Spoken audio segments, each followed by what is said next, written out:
जी, अस्सलाम वालेकुम and welcome back to washer fixer. जी, तो फ्रेंड्स आज की जो हमारी वीडियो है वो है व्हर्लपूल वॉशिंग मशीन जो फ्रंट लोड है उसका F11 जो एरर कोड है उसके बारे में। तो बेसिकली ये किस चीज़ के बारे में ये एरर कोड आता है, आज की इस वीडियो में हम डिटेल से बात करने वाले हैं और आपने क्या-क्या चीज़ें चेक करनी है वो मैं आपको सारा इस वीडियो में गाइड करूँगा। तो चलिए शुरू करते हैं। असल में ये कुछ दिन पहले मेरे एक फॉलोवर हैं इंस्टाग्राम पे, तो उनको भी ये इशू आया था, तो मैंने उनको बताया था कि ये आपने कैसे सॉल्व करना है। तो अभी कुदरती ये वॉशिंग मशीन मेरे पास दोबारा एक आई है, तो मैं कहा चलें इसका भी यही मसला है, तो मैं कहा आपके साथ भी गाइड कर दूँ कि आपने क्या-क्या चीज़ें चेक करनी है, किस वजह से ये आता है। तो चलिए आपको स्टेप बाय स्टेप बताते हैं कि ये क्यों आता है और आपने क्या-क्या चीज़ें इसकी देखनी है। ठीक है? तो अभी आप कोई भी मोड इसका सेलेक्ट करेंगे ना, तो ये जो एरर है ना ये आएगा। फ़र्ज़ करें मैंने ये देखें इसका जो है 30 नंबर पे जो रैबिट है ना, इस पे मैंने चलाया हुआ है 30 नंबर पे। तो इस पे भी ये एरर आ रहा है, अगर मैं दूसरा कोई और का भी सिलेक्ट करूँगा तो ये नहीं होगा, ना ये एरर कोड जाएगा। अभी पावर ऑफ करूँगा, आप वैसे नेट पे सर्च करेंगे तो वो यही बताएँगे इसका पीसीबी का मसला है। तो या अगर आप इसकी ऑफ़िशियल जो वेबसाइट है वहाँ पे जाएँगे तो आपको पता चलेगा ये किस चीज़ का है। बेसिकली ये जो हमारा एरर कोड है वो है इसका जो ड्रेन पंप है उसका है। ये देखें, ये ड्रेन पंप की जो एक वायर है ये मैंने उतारी है आपको दिखाने के लिए। तो ये देखिए, हालाँकि कुछ मॉडल होते हैं कि उसमें अगर आप ड्रेन पंप ना भी लगाएँ तो वो चल जाता होता है। जैसे ये सैमसंग हो गया, एलजी वगैरह हो गया, या दूसरे कोई मॉडल है उनमें हो गया। जैसे ये व्हर्लपूल हो गया या सिमंस है, बोश वगैरह, इनमें ये होता है कि ये कुछ मॉडल होते हैं इसमें आप ड्रेन पंप लगाएँगे तो ये चलेगा।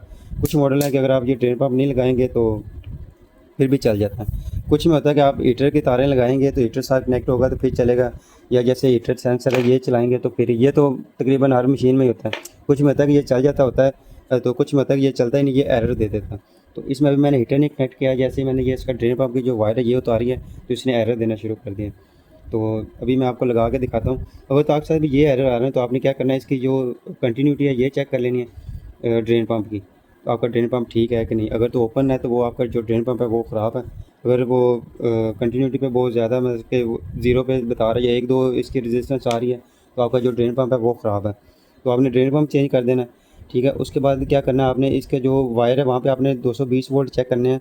मल्टीमीटर लगा लें, या सबसे जो बेस्ट तरीका है ना वो ये है कि आप एक बल्ब ले लें, उसका टेस्ट लैंप बना लें, तो आप उसकी मदद से चेक करें, वो ज़्यादा ईज़ी होता है। बाज़ अब होता है कि जो मल्टीमीटर से आप चेक करेंगे ना, थोड़ी सी भी रेजिस्टेंस होगी तो वो यही शो करेगा कि वोल्टेज आ रहे हैं, तो आप समझेंगे शायद किट हमारी ओके है। लेकिन बाज़ अब होता है कि वो ख़राब होने की वजह से आप पंप तो चेंज कर देंगे लेकिन वो फिर नहीं चलेगा, तो आप कहेंगे पता नहीं क्या मसला आ गया। तो आपने लाजमी बल्ब लगा के चेक करना है, आपको 100% कन्फर्म हो जाएगा कि वाकई जो हमारा इसका पीसीबी का इशू है या नहीं है। ठीक है, तो अभी मैं आपको दोबारा लगा के चेक करवाता हूँ कि ये अभी चलता है कि नहीं। अभी मैंने जो इसका ड्रेन पंप है ना उसकी मैंने तारें लगा दी है, वैसे ही मैंने टेस्टिंग के लिए रखा हुआ, तो वैसे ही उस पर लगाया। तो अभी इसके क्योंकि पानी ये लेने लगे, अभी मैं इसका ये स्टार्ट करता हूँ। ये डोर इसने लॉक कर लिया। अच्छा, दूसरा मैं आपको बताता हूँ कि अगर ये डोर लॉक इस तरह का है तो आपने इसको कैसे ये बाईपास करना है। क्योंकि अगर आपके पास मशीन नहीं है तो आपने ऐसे चेक करना है, तो इसको कैसे चेक करेंगे। या अगर आप मशीन फील्ड पे चेक करने गए हैं तो आप इसको बाईपास करके तो कैसे इसको चेक कर सकते हैं, वैसे ही ऑन करके, वो भी मैं आपको अभी दिखाता हूँ। तो अभी ये पानी लेने लग गया, अभी पानी पे आ गई, तो अभी हम क्या करेंगे, ये मैंने एक इंजेक्शन लगाया हुआ, तो इसकी मदद से एयर इंजेक्ट करेंगे।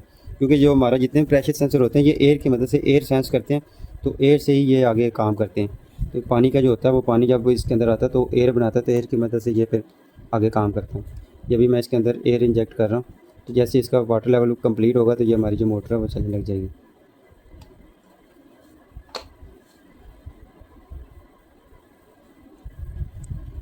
ये थोड़े से और इसमें इंजेक्ट करते हैं। अच्छा, आपने एक बात ज़हन में रखनी है कि इसको जो आपने एयर इंजेक्ट करनी है वो इतनी ज़्यादा नहीं करनी, क्योंकि जो हमारा ये प्रेशर सेंसर होता है इसके अंदर एक समझ लें वो सील सी लगी होती है, पर्दा सा होता है, वो बाज़ होता है अगर आप ज़्यादा इंजेक्ट करेंगे तो इसके अंदर वो एक मैग्नेट से फील्ड होती है, मैग्नेट इसके ना अंदर होता है, तो अगर बाज़ दफ़ा अंदर उसके फंस जाएगा तो फिर भी ये जो हमारा प्रेशर सेंसर ये ख़राब हो जाएगा। तो आपने इसके स्लो स्लो बिल्कुल ना एयर इंजेक्ट करनी है। अगर ज़्यादा एकदम से कर देंगे तो या तो वो अंदर उसके फंस जाएगा जाके, तो या फिर ये होगा कि अगर उसका पर्दा जो है वो फट गया तो फिर भी आपका जो सेंसर है वो ख़राब हो जाएगा। तो ये आपने लाजमी ज़हन-नशीन करना कि आपने बिल्कुल स्लो स्लो इसको जो एयर है वो आपने फिल करना है।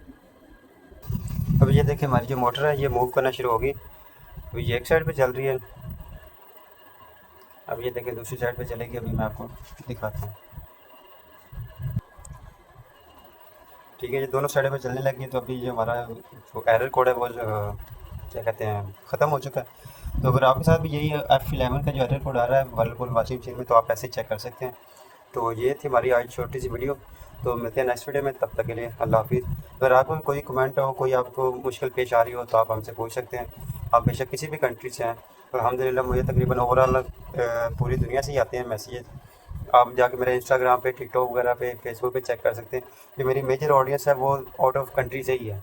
बाकी जो मेरा यूट्यूब है वहाँ पे सिर्फ इंडिया और पाकिस्तान से ज़्यादा ऑडियंस है, तो इस पे वॉइस ओवर करता हूँ। बाकी आप जो दूसरे टिकटॉक वगैरह पे, इंस्टा पे और फेसबुक पे, वो मेरी ऑडियंस ज़्यादा ब्रॉड में ही है।